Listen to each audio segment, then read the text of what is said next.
হযরত ওমর ফারুক রাদিয়াল্লাহু তাআলা বলেছিলেন, ও ভাই খালিদ বিন ওয়ালিদ, আমার রাসূলুল্লাহ সাল্লাল্লাহু আলাইহি সাল্লাম তখন হায়াতে আছেন, একটু নিয়ে রাখেন। ওই জিহাদে আমার রাসূল পাক তিনজনকে সেনাপতি নিযুক্ত করেছিলেন। নাম্বার 1 হযরত যায়েদ বিন হারিস রাদিয়াল্লাহু তাআলা ওনার পালিত পুত্র। নাম্বার 2 ওনার চাচাজাত ভাই হযরত জাফর বিন আবি তালিব রাদিয়াল্লাহু তাআলা আলী মুর্তজা হুজুরের ভাই। তৃতীয় কমান্ডার ইন চিফ করেছিলেন হযরত আব্দুল্লাহ ইবনে রাওয়াহ রাদিয়াল্লাহু তাআলা। সবাই শুনছেন? তিনজন সেনাপতি নিযুক্ত করার পরেও আল্লাহর নবী বললেন, বাবারা যদি আমার 1 নম্বর 2 নম্বর 3 নম্বর সেনাপতি শহীদ হয়ে যায়, ও সাহাবীরা, ও আমার উম্মতেরা, ও মুজাহিদিন বাহিনীরা, বাবারা আপনারা জিহাদের ময়দানে সবারই সব বস্তুতে একজনকে আমির নির্বাচন করে নেবেন। আমির, চতুর্থ নম্বর আমির আপনারাই নির্বাচন করবেন। সংক্ষেপে হযরত যায়েদ বিন হারিস হুজুর, জাফর বিন আবি তালিব হুজুর, আব্দুল্লাহ ইবনে রাওয়াহ হুজুর রাদিয়াল্লাহু আনহু আজমাইন শহীদ হয়ে গেলেন। ইন্না লিল্লাহি ওয়া ইন্না ইলাইহি রাজিউন। তাই জিহাদের ময়দানে সাহাবায়ে কেরামগণেরা চতুর্থ নম্বর আমির কমান্ডার ইন চিফ নিযুক্ত করেছিলেন হযরত খালিদ বিন ওয়ালিদ রাদিয়াল্লাহু তাআলা কে। সেই দিন হুজুর প্রথম সেনাপতি নিযুক্ত হয়েছিলেন, যে আল্লাহ পাক জয়ের পতাকা দান করলেন। ওই যে সেনাপতি নিযুক্ত হলেন, ব্যাস নবী পাক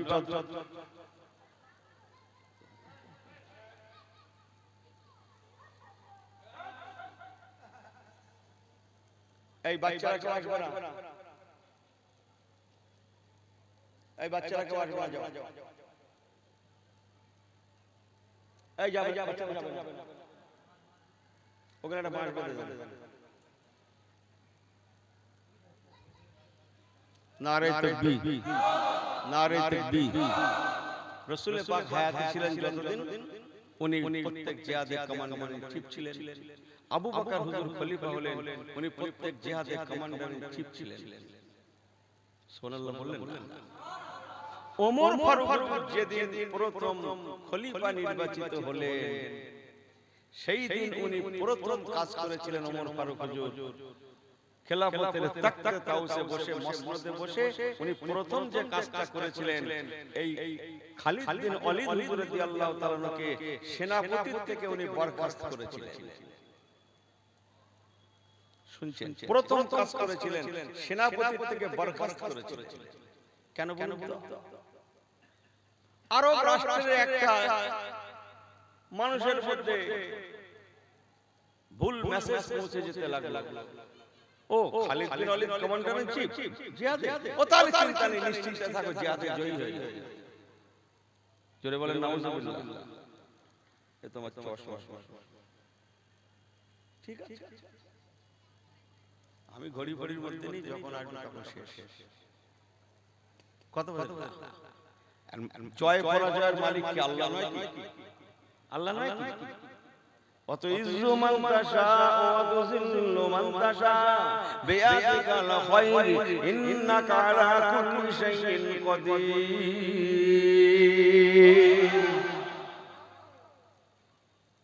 খালিদ বিন ওয়ালিদ থাকা মানে জিহাদ জয়ের পতাকা হতে পারে। আল্লাহ জয় দান করেন, এটা যেন মানুষ আস্তে আস্তে ভুলতে বসে। তাকওয়া কাকে বলে দেখেন, পরহেজগারিতা কাকে বলে দেখেন, কত সূক্ষ্ম পয়েন্ট। বাস উনি প্রথম দিন নির্বাচিত হই উনি প্রথম কাজ করলেন, ওনাকে বরখাস্ত করলেন ওনার পিরিয়ড থেকে। ওনার পরিবর্তে হযরত আবু উবাইদা ইবনুল জাররাহ রাদিয়াল্লাহু তাআলা আনহুকে সেনাপতি নিযুক্ত করলেন। মানুষের মধ্যে ভুল মেসেজ পৌঁছে গেল। জিহাদের সেনাপতিকে বেটা চলে জিজ্ঞাসা করতে লাগলো, না খালিদ বিন ওয়ালিদ, বলে তাহলে চিন্তা নেই, ও জয়ী হয়ে গেছে। ভুল না? জয় করার মালিক কে? জিহাদে জয় পরাজয়ের মালিক কে? কতটা সূক্ষ্ম তত্ত্ব দেখেন, তাকওয়ার ওয়াজ করছিল। উনি আবু উবাইদা ইবনে জাররাহকে কমান্ডার ইন চিফ নিযুক্ত করলেন। সংক্ষেপ আল্লাহর নবী হযরত ওমর ফারুক রাদিয়াল্লাহু তাআলা খালিদ বিন ওয়ালিদ হুজুরকে বলেছিলেন, ও ভাই খালিদ বিন ওয়ালিদ, আপনি যে জিহাদে যান, আল্লাহ করে জয়ের পতাকা লাভ করেন, আপনি হাজার হাজার দুশমনের মধ্যে একাই পৌঁছে যান, আপনার জানে কি কোনো ভয় লাগে না? আপনার জন্য কি কোনো মায়া লাগে না? নিজের জন্য বিবি বাল বাচ্চার কি কোনো মায়া নাই? আপনার যুদ্ধে কি কোনো ভয় নাই? হযরত খালিদ বিন ওয়ালিদ বলেছিলেন, হে আমিরুল মুমিনিন, খলিফাতুল মুসলিমিন, মনে রেখে দেবেন, আমি আল্লাহ ছাড়া কাউকে ভয় করি না, আর পৃথিবীতে নবী কামলিওয়ালা ছাড়া আমি কাউকে বেশি ভালোবাসি না।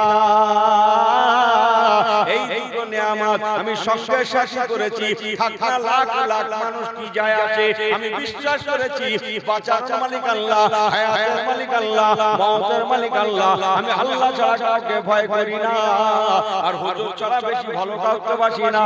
হযরত ওমর ফারুক বলেছিলেন, ও ভাই খালিদ বিন ওয়ালিদ, আমি বুঝে গেলাম এই দুটো নিয়ামত আপনার সঙ্গে সাথী হওয়ার জন্য আল্লাহ পাক হর হামেশা আপনাকে জয়ের পতাকা দান করেছেন। হযরত ওমর ফারুক হুজুর বলেছিলেন, আমি স্বীকার করে নিলাম আমার নবী পাকের উম্মতিরা এই দুটো নিয়ামত, একটার নাম খাউফ ইলাহি, আল্লাহর ভয়, বান্দার অন্তরে থাকবে কেবল আল্লাহর ভয়, আর হুব্বুন নবী, অন্তরে থাকবে কেবল নবী কামলিওয়ালার ভালোবাসা। এই দুটো সম্পদের অধিকারী যখন হয়ে যাবে, হকদারি হয়ে যাবে, হযরত ওমর ফারুক বলেছিলেন, আমার রাসূল পাকের উম্মতিদের দুনিয়ার জমিনে কেউ ক্ষতি করার নাই, আর আখিরাতে জাহান্নামের কোনো চিন্তা নাই। আল্লাহ হযরত ওমর ফারুক হুজুর খলিফা হলেন। শুনছেন সবাই, শুনছেন? একবার হাত করে তাকবীর দাও তো, নারে তাকবীর। আল্লাহ পাকের ওয়াজ, তোমরা নবী কামলিওয়ালা হয়ে যাও। ওমাইয়ুতি রাসূল ফাকাদ আতাল্লাহ, যদি নবীওয়ালা হতে পারো, আমি আল্লাহ বলে দিলাম তোমরা আমার হতে পারবে। বান্দারে, যখন তোমরা আমার হয়ে যাবে, মান কানা লিল্লাহি কানা আল্লাহু লাহু, আল্লাহর কোরআন পাকে চমকাচ্ছে, বান্দা যখন আমার হয়ে যায়, আমি আল্লাহ তখন বান্দা বান্দির হয়ে যায়। আমার কথাগুলো বুঝেন? তাই আসুন, সংক্ষেপ সময় তো কত ছেটে কেটে বলি বলুন বাবু, এসব জড়িয়ায় নামতে গেলে কত বোঝেন? দোয়া করেন যতটা পারি ছেটে কেটে। তাই ইসলাম যদি মানতে হয়, ঈমান যদি আনতে হয়, আনার মতো আনুন। বাঁচাবেন কে? জোরে বলেন, বাঁচাবেন কে? খাওয়াবেন কে? পড়াবেন কে? নিরাপত্তা দেবেন কে? সব কিছুর মূলে কে? ইন্নাল্লাহা আলা কুল্লি শাইইন কাদির। সুবহানাল্লাহ বললেন না? সব কিছুর উপরে ক্ষমতাবান আমার আল্লাহ। তাই আসুন না, নবী কামলিওয়ালার রেখে যাওয়া পথের মানুষ অনুযায়ী সুন্নাতে নববীর পায়রাবি করি।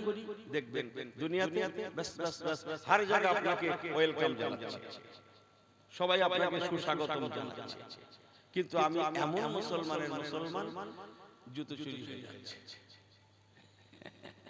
আমাকে মাফ করবেন, আমি অস্ত্র একই জায়গায় রেখেছি, আপনাদের ঠকানোর একটু জানা কথা বলে দিয়ে যাই। হযরত ওমর ফারুক হুজুরের কথা যখন বলছিলেন, উনি প্রথম দিন খলিফা নির্বাচিত হই হযরত খালিদ বিন ওয়ালিদকে অবসর করলেন, করে ওই জায়গায় হযরত আবু উবাইদা ইবনে জাররাহকে সেনাপতি নিযুক্ত করলেন, ইসলামের খেদমতে পাঠিয়ে দিলেন। কত অনেক ইসলামের খেদমতে পাঠিয়ে দিলেন, এদেশে ওদেশে সেদেশে, ইরাকে, ইরানে, জর্ডানে, কুয়েতে, লেবাননে, সিরিয়াতে, ফিলিস্তিনে, মিশরে, সর্ব জায়গায় পাঠালেন। আল্লাহর হুকুম, সর্ব জায়গার মানুষ নবী পাকের সাহাবীদের আখলাকে আদর্শে উদ্বুদ্ধ হয়ে নবী পাকের কথা শুনে, সুন্নাত নববীর কথা শুনে, কোরআনের কথা শুনে, আল্লাহর কথা শুনে মানুষ কাতারে কাতারে মুসলমান হতে হতে এক সময় দেখা গেল টোটাল এরিয়াটা প্রায় মুসলিমই হয়ে গেছে, সব ইসলামের ঝান্ডা। বলেন না জোরে সুবহানাল্লাহ। চতুর্দিকে কি মিশরে, কি ইরাকে, কি ইরানে, কি জর্ডানে, কি কুয়েতে, কি লেবাননে, কি সিরিয়াতে, কি বলে আপনার ফিলিস্তিনে, সর্ব জায়গায় ঈমানের কালেমার পতাকা। সুবহানাল্লাহ বললেন। হযরত ওমর ফারুক বাহিনী পাঠিয়েছিলেন, শুধু বাহিনীতে সাহাবীর সংখ্যা ছিল 4000। সুবহানাল্লাহ বললেন। হাজার পর্যন্ত, এই হাজার পর্যন্ত না, এখানে কত হাজার শ্রোতা আওয়াজ শুনছেন, হাজার হাতে হবে না? এইটাকে ঠিক করতে হাজার কিসকে বলা যায়? 4000 শুধু সাহাবায়ে রাসূল ছিলেন ইসলামের খেদমতে, বাকি আরো কয়েক হাজার মদিনার সাধারণ মানুষ, বিরাট কাফেলা মদিনা থেকে হযরত ওমর ফারুক পাঠিয়ে দিলেন, যাও ইসলামের খেদমত করো।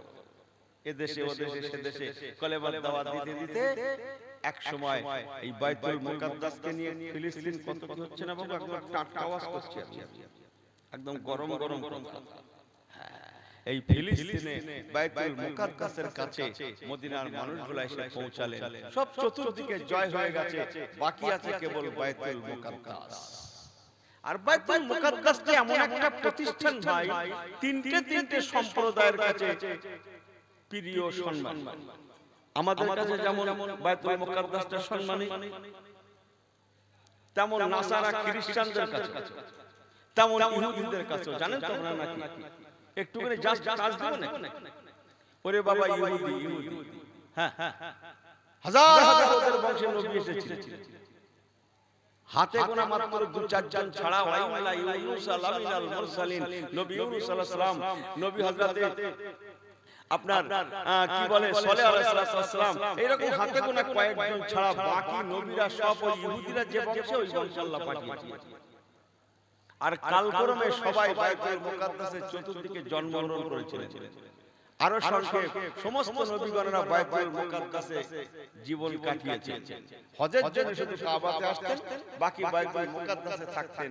তাই বাইতুল মুকাদ্দাস ইহুদিদের কাছে অনেক কথা, শেষ লাইনটা বলে গেলাম, সম্মানীয় জায়গা।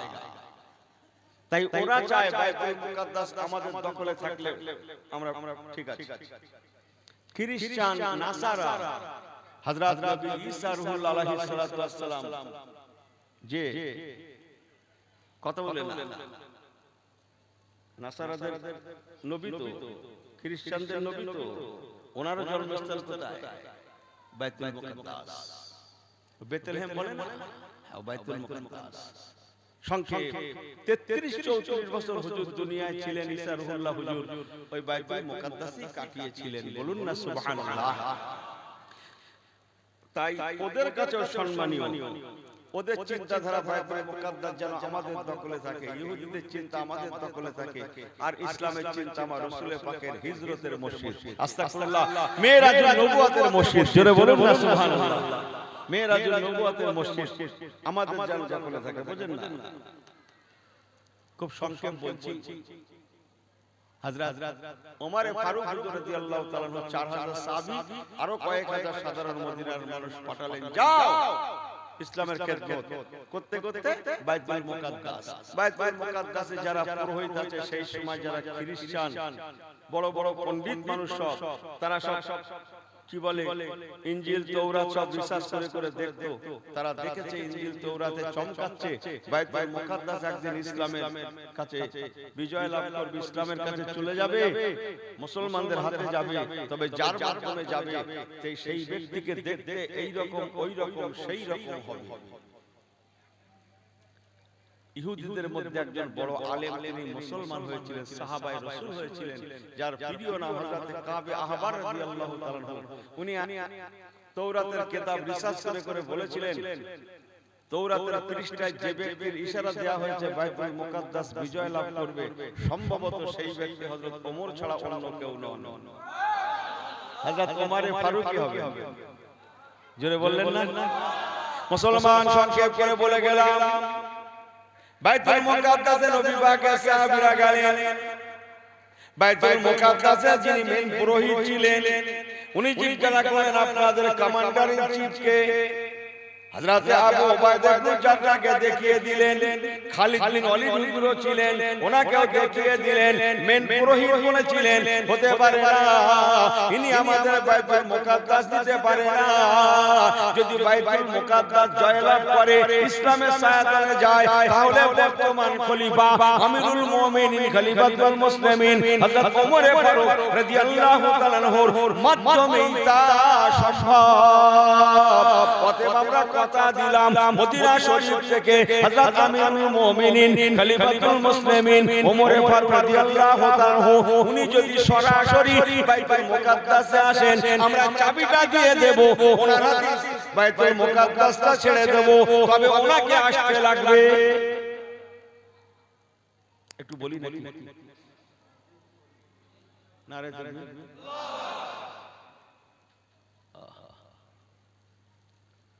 অনেক অনেক চিঠি বাইতুল মুকাদ্দাস থেকে মদিনা শরীফে পৌঁছে গেল।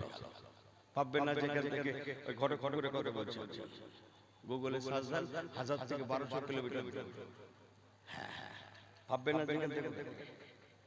হুজুর আমিরুল মুমিনিনকে বলছেন হযরত ওমর ফারুক, হুজুর আমিরুল মুমিনিন খলিফাতুল মুসলিমিন, যদি আপনি স্বয়ং আসেন তাহলে মাশাআল্লাহ বাইতুল মুকাদ্দাস আমাদের চলে আসতে পারে। সুবহানাল্লাহ। উনি সঙ্গে সঙ্গে রেডি হয়ে গেলেন। এই রেডি। আপনাদের জানা কথা তো একটু সেটা বলছি। উনি ওনার নিজের বাড়ির গোলামকে বলে, শোনো, বাইরের কেউ যাবে না, তুমি আর আমি, তুমি আমার বাড়ির গোলাম খাদেম, তুমি আর এত রাস্তা যেতে হবে, একটা বাহন সরবে, একটা উট নাও, এই আমরা তিনটে ফেরা নিলাম। আর মদিনা শরীফের বেটা ছেলে মেয়ে ছেলে কাঁদছে, হুজুর আপনি যাবেন না, ইহুদিদের চক্রান্ত বোঝা বড় মুশকিল, যদি আপনাকে ডেকে শহীদ করে দেয়, মদিনায় রাসূল নাই, মদিনা আবু বকর হুজুর নাই, আপনি যদি শহীদ হয়ে যান আমাদের কষ্ট হয়ে যাবে। উনি বলেন, দেখো আমি ওমরে ফারুক ভয় করি কেবল আল্লাহকে। মনে আছে কি অবস্থা? মনে আছে কি অবস্থা?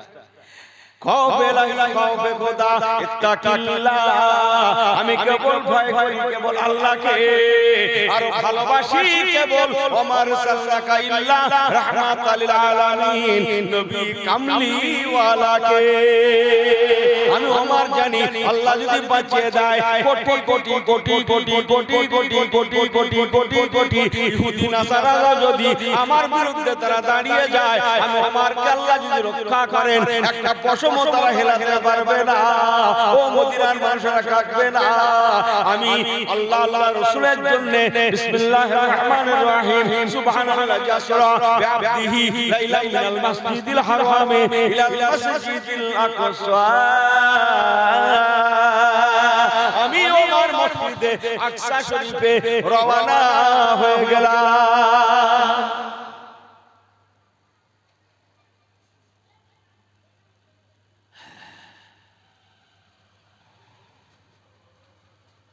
শুনছেন? 1200 কিলোমিটার রাস্তা, ওমর ফারুক হুজুর ওনার বাড়ির গোলাম আর একটা, চলো তবে একটা শর্ত, গোলামের সঙ্গে শর্ত করলেন, সন্ধি করলেন, দেখো তুমি আমার খাদেম হতে পারো, আমার বাড়ির গোলাম হতে পারো, তুমি আমার কেনা গোলাম হতে পারো। এই দীর্ঘ 1200 কিলোমিটার পথে আমি আর তুমি আর আমাদের উটটা আল্লাহ আল্লাহ। শর্ত হচ্ছে তোমার সঙ্গে আমি সন্ধি করলাম, আমি কিছুক্ষণ উটের পিঠে চলে যাব, তুমি উটের লাগাম ধরে টেনে টেনে নিয়ে যাবে, আমার উটের লাগাম, তারপর আমি নামবো, তুমি উটের উপরে বসবে। এই শুনছেন? শুনছেন সবাই? ঠিক আছে? কি বললেন? আমি কিছুক্ষণ উটের পিঠে চলবো, তুমি আমার উটের লাগামটা ধরে টেনে টেনে নিয়ে যাবে, তারপরে আমি নেমে যাব, তুমি উঠবে, আমি ওমর তোমার উটের লাগামটা ধরে কিছুক্ষণ টেনে টেনে নিয়ে যাব। তারপরে উট সে তো একটা জন্তু, তার তো একটা জীবন আছে, কিছুক্ষণ আমি আর তুমি খালি খালি হেঁটে যাব, ও উট খালি খালি কিছুক্ষণ যাবে। গোলাম কেঁদে জানে জানে, হুজুর আপনি কি বলছেন? আপনি সারা বিশ্বের অর্ধেকের বেশি খলিফা, 2,40,00,000 বর্গ মাইল এলাকার 100 অধিপতি, আপনি কি বলছেন? এই ভালো করে শুনুন, ইনি শুধু বুক বাজাচ্ছে, আমার দোয়াখানা কবুল হয় না, শুধু এমন করছে আমাকে চিনিস, জামা খোলাচ্ছে, পরে শোনা গেল ও রাস্তায় এরকম করে, বাড়ি নাকি ওর বিবি পর্যন্ত দাম দেয়। আমি লোকের কথা বলছি, আমি আমাদের কথা, আমার কথা বলছি, মনে করেন কি ভাষায় বলছি। ইসলাম আছে নূরের অভাব, মনে আছে কি কথাগুলো? আমল আছে কালারের অভাব, মনে আছে কি কথাগুলো? হ্যাঁ, গোলাম যখন বলেন হুজুর এটা কেমন হুজুর, আপনি এমন করে বলছেন, আপনি উটের পিঠে চড়বেন, আমি টেনে নিয়ে যাব, এটাই স্বাভাবিক। অথচ আপনি বলছেন আমি টেনে নিয়ে যাব, তুই বসবি। এক কথা ওনার সামনে দুবার বলা চলবে? এই তুই বেশি বুঝে গেছিস, এ তো আমার থেকে বেশি বুঝে গেছে, এই কথা বোঝেন না? বোঝেন না? দুবার বলে যা বলে তাই জিন্দাবাদ, জোরে বলুন না সুবহানাল্লাহ। এই শুনছেন, শুনছেন? হ্যাঁ, হযরত ওমর ফারুক রাদিয়াল্লাহু তাআলা সেখানে যাবেন, অত সময় নিলেন না। চিঠি পেয়েছিলেন যে পোশাকে, সাধারণ পোশাকে ছিলেন, সেই পোশাকেই উনি জেরুজালেমের পথে রওনা হয়ে গেলেন। দেখা গেল ওনার জামা কাপড়ের মধ্যে কয়েক জায়গায় তালি যুক্ত আছে, তালি লাগানো আছে, তালি তালি তালি বোঝেন না আপনারা? ছেঁড়া সেলাই। আর ইনি কোথায় যেন যাবে, সে একবার এখানে স্প্রে করেছে, একবার এদিকে স্প্রে করেছে, একবার পিছনে স্প্রে করেছে। এই কথা বোঝেন না মনে হয়? আতর কিনে সেই ঈদের সময়, এই ঈদের আতর না, আমি আপনাদের কারো কথা বলছি না, অন্য জায়গার কথা বলছি। এই ঈদ কিনেছে,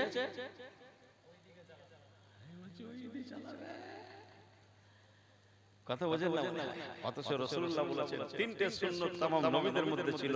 হুব্বিবা ইলাইয়া মিন দুনিয়াকুম সালাসালাম আত-তাইয়্যিবান নিসা সাল্লাল্লাহু তাআলা বিস-সালাহ। একটা সুন্নতের নাম হচ্ছে খুশবু আতর, সমস্ত নবীরা ব্যবহার করেছেন।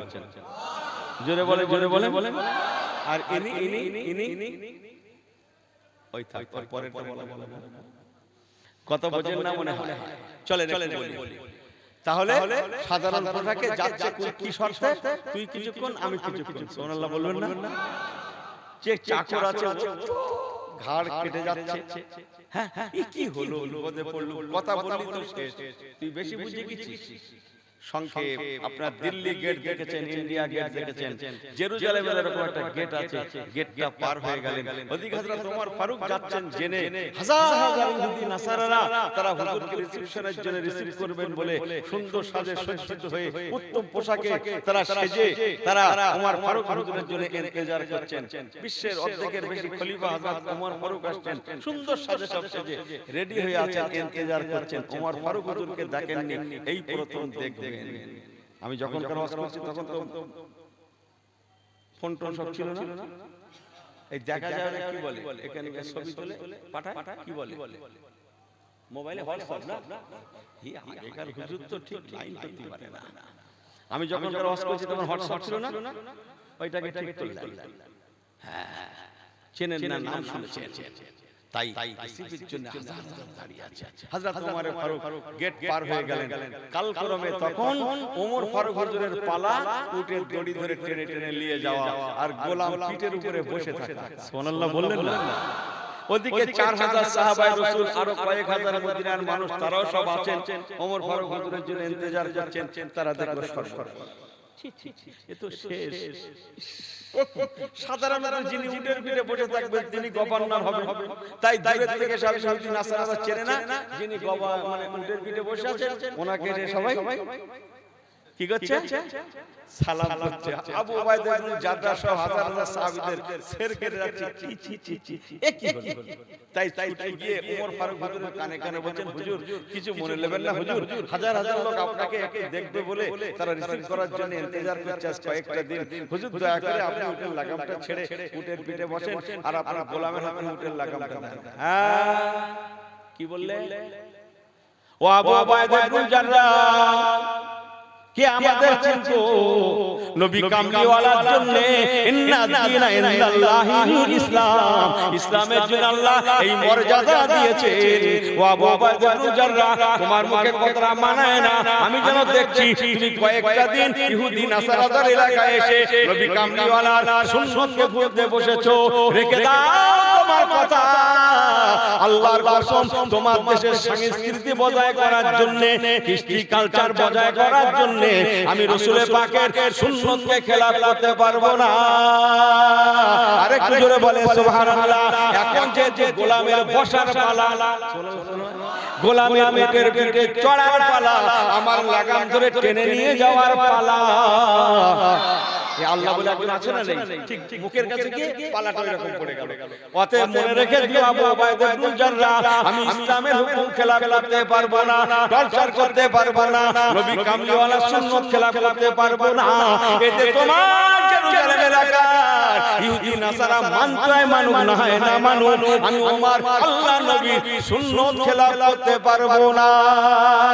এই হোতা হয় মেরা ইসলাম। ওয়াজ বোঝেন কিছু? হ্যাঁ, তাই খাদির করতে গেলে দেখে দেখে গোশ বেশি দেওয়া ভালো।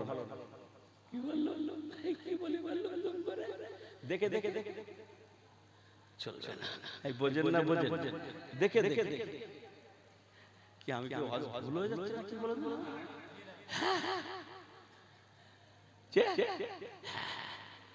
দেখে দেখে চলবে না, কথা বলছেন না। এই হতা है मेरा ইসলাম। আরেকবার জোরে বললেন না সুবহানাল্লাহ।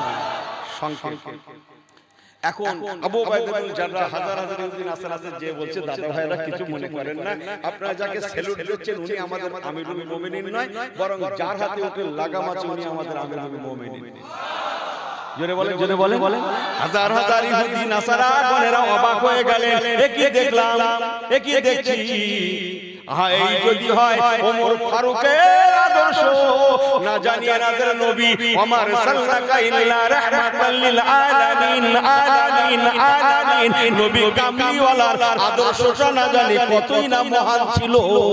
ইসলামের আদর্শ কতই না মহান, যে ধর্ম তার আপন গোলামের মর্যাদা দিতে শেখে, নিঃসন্দেহে এই ধর্ম কাউকে ক্ষতি করতে পারে না।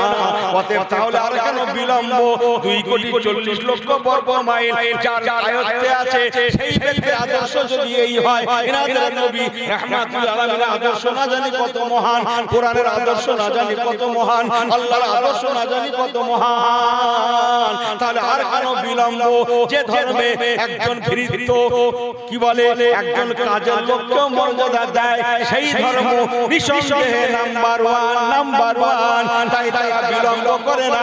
ওমর ফারুক হুজুর রাদিয়াল্লাহু তাআলার সামনে তারা স্বেচ্ছায় সজ্ঞানে হাজার হাজার হাজার হাজার ইহুদি নাসারা দলেরা লা ইলাহা ইল্লাল্লাহ, জোরে জোরে লা ইলাহা ইল্লাল্লাহ, লা ইলাহা ইল্লাল্লাহ মুহাম্মাদুর রাসূলুল্লাহ ইমানের কলেমা পড়ে তারা মুসলমান হয়ে গেলেন।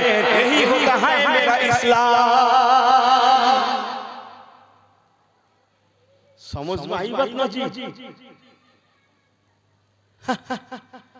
আমার অবস্থা কি আপনাদের কষ্ট দিচ্ছে? আমার কথাগুলো আপনাদের কষ্ট দিচ্ছে? হ্যাঁ,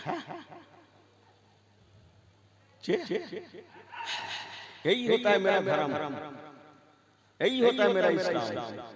हजरत उमर फारूक हुजूर दरबारे कतरे कतरे মানুষ কলেমা পড়ে মুসলমান হতে লাগলেন। এক 2,40,00,000 বর্গ মাইল এলাকার 100 জন অধিপতি, এ কি আদর্শতা? না জানি এনাদের নবীর আদর্শ কত মহান ছিল, ইসলাম কতটা সুন্দর, কতটা সুন্দর, কতটা সুন্দর, আল্লাহ না জানি কতটা সুন্দর। কথা বোঝেন না মনে হয়? যাক অনেক কথা।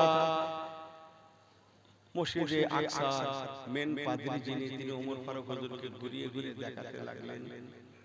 মসজিদে আকসার এলাকা অনেক লম্বা চওড়া, তো কথা বোঝেন না। 5 মাইল করে চতুর্দিকে 4টে দেওয়াল আছে মসজিদ আকসার। এক এক দিকের পাঁচিল 5 মাইল করে লম্বা। এইবার ঠিক করলাম মসজিদে আকসা এলাকা কত। এক এক দিকের পাঁচিল 5 মাইল করে লম্বা। সব থেকে উঁচু পাঁচিল হচ্ছে পশ্চিম দিকের পাঁচিল, যে পাটটা ইহুদিরা থাকে। ওই পাঁচিলের চতুর্দিকে হাজার হাজার নবী রাসূল পয়গম্বর শুয়ে আছে। হযরত সালাউদ্দিন আইয়ুবী রাহমাতুল্লাহ শুয়ে আছে।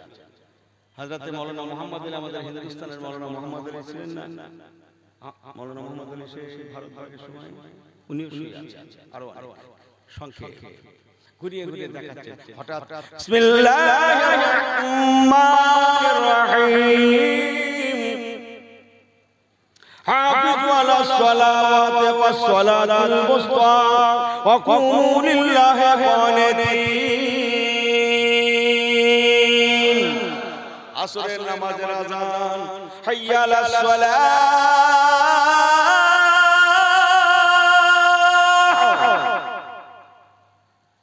আমার সময় হয়ে গেছে, মাইক ছাড়া 1 মিনিট থেকে 2 মিনিট বলবো। আসরের আযান মেন পুরোহিত ওমর ফারুক হুজুরকে বলছেন, তখন উনি একটা গির্জার মধ্যে পরিদর্শন করছেন। ওনাকে ঘুরিয়ে ঘুরিয়ে দেখাচ্ছে গির্জা, ওখানে গির্জা আছে, আরো সব আছে, ইহুদিদের আছে। আসরের আযানের সময় উনি ব্যস্ত হয়ে পড়লেন, ওমর ফারুক হুজুর নামাজ পড়বেন বলে। গির্জার প্রধান পুরোহিত বলছে, হুজুর পরিষ্কার পরিচ্ছন্ন জায়গা, গির্জার মধ্যে পবিত্র জায়গা, আমরা ঝাড়ু করি সব সময়, আপনি এখানটায় আসরের নামাজটা পড়ে নেন। সুবহানাল্লাহ বললেন। এই গির্জার মধ্যে আসরের নামাজটা পড়েন, জোরে বলেন। ঠিক আছে? তারাও কি সুন্দর। ওমর ফারুক হুজুর এবার কত তীক্ষ্ণ বুদ্ধির অধিকারী ছিলেন। উনি বলেন, না আমি এখানে নামাজ পড়ব না। আমি যদি নামাজ পড়ি, অদূর ভবিষ্যতে আমার মুসলিম সমাজ তারা বলতে পারে আমাদের হুজুর এখানে নামাজ পড়েছিলেন, অথবা এখানে মসজিদ বানাবো। তোমাদের গির্জার ক্ষতি হবে। আমি ইসলামে কারো গির্জার ক্ষতি হোক, কি বলে কারো আরো সবের প্রতিষ্ঠান আছে, লাকুম দীনুকুম ওয়ালিয়া দিন, না না না হতে দিতে পারে না। আমি এখানে আসর করব। ভবিষ্যতে এটাকে উড়িয়ে দিয়ে মসজিদ করবে, ক্ষতি হবে আপনাদের। আমার রাসূলের আদর্শ শেখায়নি। আমার হুজুর বলেছেন সবাই আল্লাহর বান্দা। জোরে বলেন। ঠিক আছে? তাই উনি ঘুরতে ঘুরতে মেন গেটের পাশে গেলেন, গির্জার সামনে। পুরোহিত বলেন, হুজুরের জায়গাটা পরিষ্কার পরিচ্ছন্ন, আমরা ধোয়া মোছা করে রাখি, পবিত্র জায়গা, এখানে নামাজ পড়ব। উনি বললেন, তাও এখানে পড়লে অদূর ভবিষ্যতে বলবে এখানে আমাদের হুজুর নামাজ পড়েছিলেন, টোটাল এলাকাটা সব মসজিদ করে দিতে পারে, আপনাদের প্রতিষ্ঠানের ক্ষতি হবে, আমি পড়ব না। সুবহানাল্লাহ বললেন না? যাতে গির্জার ক্ষতি না হয়। কথা বুঝছেন আপনারা? ওমর ফারুক হুজুর নামাজ পড়লেন, বরং উনি বলেন, আমাকে সেই জায়গায় নিয়ে চলুন যেখানে মেরাজুন নবুয়তের রাতে আমার নবী কামলিওয়ালা নামাজ পড়েছিলেন। হয়ে গেছে, জলসা শেষ করে ফেলছি। ওনাকে এক জায়গায় নিয়ে যাওয়া হলো, একটা অপরিষ্কার অপরিচ্ছন্ন জায়গা, সেখানে ইট পাথর সব পড়ে পড়ে আছে, নোংরা মতো জায়গা, অপরিষ্কার জায়গা। উনি জামা আস্তিনে হাতা গুটিয়ে নিজে পরিষ্কার করতে শুরু করে দিলেন, অথচ সেখানে নামাজ পড়ার পরিবেশ নেই। সেই জায়গায় নামাজ পড়বেন বলে রাসূলুল্লাহ মেরাজুন নবুয়তের রাতে ওই জায়গায় নামাজ পড়িয়েছিলেন, কিন্তু জায়গাটা অপরিষ্কার অপরিচ্ছন্ন। তাই উনি সেখানে পরিষ্কার করছেন নামাজের পরিবেশ করবেন বলে। অথচ 4 থেকে 6000 মদিনার মানুষ ওনার সঙ্গে আছেন, কাউকে বললেন না যে আপনারা এই জায়গাটা পরিষ্কার করুন, বরং 2,40,00,000 বর্গমাইল এলাকার খলিফা হয়ে নিজে কাজে হাত লাগালেন। এই হলো সুন্নাতে নববী। আল্লাহু আকবার। হযরত ওমর ফারুক রাদিয়াল্লাহু তাআলা নামাজ পড়লেন, সেই জায়গায় মসজিদ বানালেন। সংক্ষেপ করলাম মুসলমান, কোন জায়গার কথা বললাম একটু হাদিস কোরআনের ভাষায় বলে যাই। বিসমিল্লাহির রহমানির রহিম। সুবহানাল্লাহ জাসরা বিআবদিহি লাইলাম মিনাল মাসজিদিল হারাম ইলাল মাসজিদিল আকসা। মসজিদ আকসা শরীফ, যে মসজিদে 1 রাকাত নামাজ পড়লে তিরমিজি শরীফ হাদিস পাকে চমকাচ্ছে 25,000 রাকাত নামাজের সওয়াব হয়। ও মুসলমান, যে মসজিদে যে জায়গায় গিয়ে মেরাজুন নবুয়তের রাতে আমার রাসূলুল্লাহ নামাজ পড়িয়েছিলেন, আর ওই নামাজের আগে আযান দিতে হয়, আগে আযান তারপর নামাজ তো নাকি, নামাজের আগে আযান হয়, সেই দিন আযান দিয়েছিলেন স্বয়ং জিবরাইল আমিন ফেরেশতা।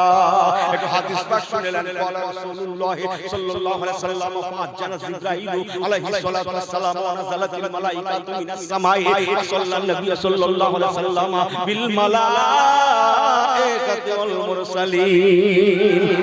ফাজ্জানা জিবরাইল আলাইহিস সালাতু ওয়াস সালাম মেরাজুন নবুয়তের রাতে হযরত জিবরাইল আমিন ফাজ্জানা উনি আযান দিলেন, ওয়া নাযালাত নাযালাতিল মালাইকাতু মিনাস সামায়ে, ওই আযান শুনে আল্লাহর আসমান থেকে ফেরেশতারা নাজিল হতে লাগলেন। ফাসাল্লাল্লাহু নবী সাল্লাল্লাহু আলাইহি ওয়াসাল্লাম, আমার রাসূলুল্লাহ সাল্লাল্লাহু ইমামতি শুরু করে দিলেন। কাদেরকে নিয়ে? বিল মালাইকাতুল মুরসালিন, আল্লাহ নবী রাসূল এবং ফেরেশতাদিগকে নিয়ে আমার রাসূল পাক মেরাজুন নবুয়তের রাতে ইমামতি শুরু করেছিলেন। ওই জায়গাটায় ওমর ফারুক হুজুর নামাজ পড়লেন আর একটা মসজিদ বানিয়ে দিলেন। সংসদ করলাম ও আমার পেয়ারা ভাইরা, সেই এলাকার মানুষগুলা সব কাতারে কাতারে লা ইলাহা ইল্লাল্লাহ, লা ইলাহা ইল্লাল্লাহ, লা ইলাহা ইল্লাল্লাহ মুহাম্মাদুর রাসূলুল্লাহ ঈমানের কালেমা পড়ে মুসলমান হয়ে গেলেন। এই জন্য আমি ইউনুস বলেছিলাম, আল্লাহ কোরআন পাকে বলেছেন আমিনু কামা আমানান নাস। ও দুনিয়ার ঈমানদারেরা, খামাখা ঈমানের লাভ নাই। ঈমান যদি আনতে হয় আমিনু, তোমরা ঈমান আনবে কেমন জানো?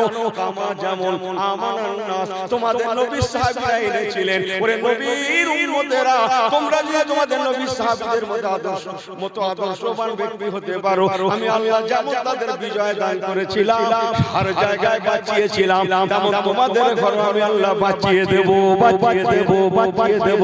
শুধু ইহকালে বাঁচাবো না, পরকালেও ইন্না আযাবিল শাদীদ, আমার কঠিন জাহান্নাম থেকেও তোদের বাঁচিয়ে দেব।